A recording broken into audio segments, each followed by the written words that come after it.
ఊదరగొట్టింది Congress party. ఏమని?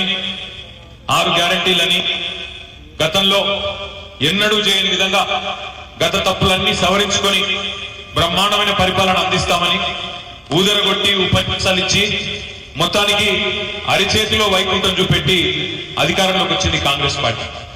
దురదృష్టం ఏమంటే నిజంగా అప్పుడప్పుడు ఎక్కడ బాధ అనిపిస్తుంది అంటే అధికారం కోల్పోయినందుకు బాధ ఏం లేదు. ఎందుకంటే అధికారంలో ఎవరు శాశ్వతం కాదు, ఎప్పుడో ఒకప్పుడు అందరం దిగాల్సిందే, దిగడం తప్పేం లేదు. మార్పు కూడా అప్పుడప్పుడు మంచిదే. ఎందుకంటే ఇవాళ 5-6 నెలల్లోనే తెలంగాణలో ప్రజలకు కూడా అర్థమైంది మార్పు మార్పు అని ఓటేసిన పాపానికి ఏం జరిగింది, ఏం జరుగుతా ఉందనేది కూడా అర్థమవుతా ఉంది. బాధ ఎక్కడ అనిపిస్తుంది అంటే మేము చాలా వర్గాలు ఎవరైతే ఉద్యమంలో మాతో పాటు కలిసి పనిచేసిన మరి సోదరులు ఉన్నారో వాళ్లకు దురదృష్టవశాత్తు దూరమైన, ముఖ్యంగా నిరుద్యోగులు, యువత.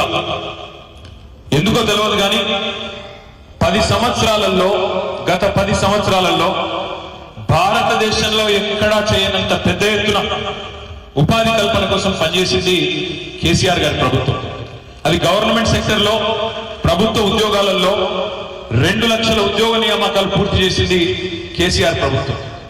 భారతదేశంలో మొత్తం 10 ఏళ్లలో ఏదన్నా ఒక్క ప్రభుత్వం 2 లక్షల ఉద్యోగాల భర్తీ చేసిందా అని చెప్పి రాహుల్ గాంధీ గారిని, కాంగ్రెస్ పార్టీని, భారతీయ జనతా పార్టీని ఎన్నికల సమయంలో అడిగితే సమాధానం లేదు. ఈరోజు మళ్ళీ అడుగుతా ఉన్నాం. 2014 నుంచి 2024 వరకు కేసీఆర్ గారి ప్రభుత్వం 2 లక్షల ప్రభుత్వ ఉద్యోగాల నియామకాలు చేసింది. ఇది నేను లెక్కలతో సహా నేను మీ ముందు పెడతాను. ఏ డిపార్ట్మెంట్ లో ఎన్ని ఉద్యోగ నియామకాలు జరిగినాయి, పోలీస్ శాఖలో ఎంత జరిగింది, వైద్య ఆరోగ్య శాఖలో ఎంత జరిగింది, పురపాలక శాఖలో ఎంత జరిగింది, పంచాయతీరాజ్లో ఎంత జరిగింది, ఏ విభాగంలో జెడ్కోలో ఎంత జరిగింది, ట్రాన్స్కోలో ఎంత, సింగరేణిలో ఎంత, ఇవన్నీ లెక్కల సహితంగా చెప్పేసంతా మా అందరికి మా అందరికి ఉంది. ఈ దేశంలో ఇంతకంటే పెద్దగా, ఇంతకంటే గొప్పగా ఉపాధి కల్పన ఏదన్నా ప్రభుత్వం చేసిందా చెప్పండి అని చెప్పి ఎన్నిసార్లు అడిగినా ఒక్క కాంగ్రెస్ నాయకుడు కానీ ఒక్క బీజేపీ నాయకుడు కానీ సమాధానం చెప్పే పరిస్థితి లేదు. ఎందుకు అంటే సోషల్ మీడియాలో జరిగిన దుష్ప్రచారం. ఇన్ని ఉద్యోగాలు సృష్టించినప్పటికీ, ఇన్ని ఉద్యోగాలు భర్తీ చేసినప్పటికీ ఇంకా ఏదో చేయలేదు, ఈ ప్రభుత్వం పనే చేయలేదు అనే విధంగా విపరీతమైన దుష్ప్రచారం మరి సోషల్ మీడియాలో జరిగింది. అందులో ముఖ్యంగా యువత, ఇవాళ జిల్లాల్లో గ్రామీణ ప్రాంతాల్లో ఉండే యువత ఎవరైతే చదువుకోగానే తమకు ఉద్యోగం కావాలని కోరుకుంటారో వారు పూర్తి స్థాయిలో ఈ వాదనకు ఆకర్షితులై మాకు దూరమైనారు. వాస్తవం ఏంటంటే నేను మీ అందరు కూడా విజ్ఞప్తి చేస్తా ఉన్నాను. దయచేసి విషయాలు రూఢీ చేసుకోండి, తెలుసుకోండి. 10 ఏళ్లలో భారతదేశంలో ఏ ప్రభుత్వము చేయనంత పెద్ద ఎత్తున ప్రభుత్వ ఉద్యోగాలు భర్తీ చేసింది బీఆర్ఎస్ ప్రభుత్వం. కానీ దానికి మేము ప్రచారం చేసుకోలేదు. మా నాయకులు, మా కార్యకర్తల తప్పు, మా తప్పే. మీకు చెప్పకపోవడం, చెప్పలేకపోవడం, మిమ్మల్ని కన్విన్స్ చేయలేకపోవడం మా తప్పు.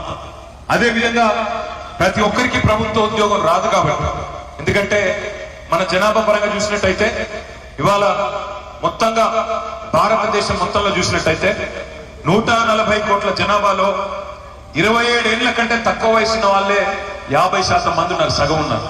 మరి అంతమందికి ప్రభుత్వ ఉద్యోగాలు ఇచ్చే పరిస్థితి ఏ రాష్ట్ర ప్రభుత్వానికి ఉండదు, కేంద్ర ప్రభుత్వానికి కూడా ఉండదు. అందుకే ప్రైవేట్ రంగంలో పెట్టుబడులు తెచ్చి ప్రైవేట్ రంగంలోనన్నా మరి ఉద్యోగ కల్పన కోసం ఏ ప్రభుత్వం అయినా సిన్సియర్ గా పనిచేస్తుంది. 10 ఏళ్లలో కేసీఆర్ గారి నాయకత్వంలో తెలంగాణ రాష్ట్రంలో దాదాపు ప్రైవేట్ రంగంలో 24 లక్షల మందికి ఉపాధి అవకాశాలు సృష్టించే ప్రయత్నం కూడా బలంగా చేసినాం. పెట్టుబడులు కూడా తెచ్చినాం, బలమైన ప్రయత్నం చేసినాం. హైదరాబాద్ లో కావచ్చు, జిల్లాలలో కావచ్చు, పెద్ద ఎత్తున ఉపాధి కల్పన కూడా ప్రయత్నం చేసినాం.